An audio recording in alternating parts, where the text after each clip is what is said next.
Thank you, Mr. Chairman. Thank you for allowing that moment of levity. I do rise today in opposition to the amendment offered by my friend and colleague, Mr. Camp from Michigan. And let me say, I think I take a second chair to no one in my respect for the gentleman from Michigan. I respect his passion, his leadership, the Ways and Means Committee, and his passion for the ecosystem known as the Great Lakes. I know is sincere, and it's real, and this problem is real. Anyone who's taken more than a passing glance at the issue of Asian carp recognizes that this is a serious but manageable threat to the Great Lakes region. It is one that deserves the continued attention of this Congress and this administration and to states within the Great Lakes region. But that being said, I rise in opposition to the Camp amendment for the following reasons. Principally because I believe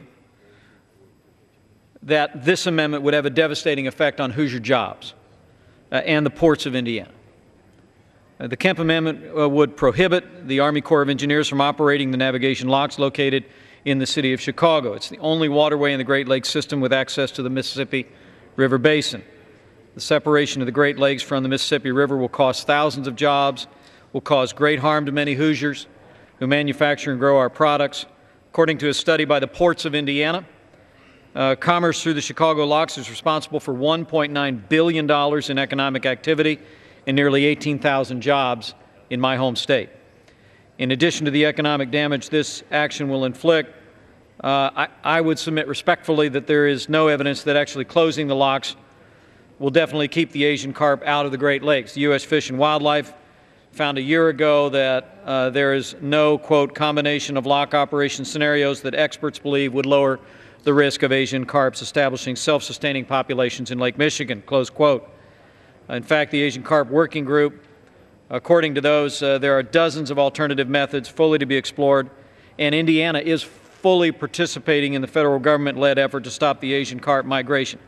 Electronic barriers have shown promise. We need to continue energetically to work in that area.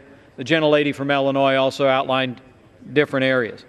Let me say, while I urge my colleagues to oppose the Camp amendment, allow me to use this moment to say that we will continue to lock arms with the gentleman from Michigan, with our neighbors in Michigan, our neighbors in Illinois, to deal with what is a very, very real threat to the ecosystem, to commerce in the area, to the enjoyment of the waterways in the area.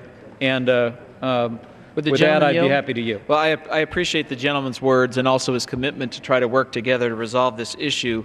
And I appreciate the arguments he's making. But the concern is on the economic argument is that the damage to the Great Lakes, if this problem is not addressed, is irreversible and cannot be calculated. I can cite the statistics on the jobs and economic impact, but the ecosystem, the damage to that cannot be remedied. And the concern I have is this has really been a problem since 2006 when we worked to get the electronic barrier in, which has not worked. And here now we are in 2011 saying, let's wait another 5 years for the Army Corps to complete their study. And the problem is more imminent than that. And I cannot seem to get the administration to move on the immediacy of the threat to the system. So I will yield back, and I just want to thank the gentleman for the time. Well, I was pleased to yield to the gentleman, and let me just say that the demonstration projects of the electronic fence began slightly before 2006. The fence and the studies are ongoing. Let me say, on behalf of other Hoosiers in the delegation, we're not patient to wait 5 years for action. We will continue to work with the gentleman from Michigan to work, Mr. Chairman, on behalf of immediate action, continue to call on this administration. The economic impacts are devastating. The impact on the ecosystem broadly would be equally devastating. And so we join the gentleman from Michigan in calling for urgent action by this Congress and this administration. I just respectfully offer that both with regard to its economic impact and with regard to its questionable effectiveness, that dealing with this from the standpoint of the locks and this continuing resolution is not the best approach. So with that, let me yield back the balance of my time and urge my colleagues to oppose the Camp amendment. The gentleman's time has expired. The question is on the amendment offered by the gentleman from Michigan. Those in favor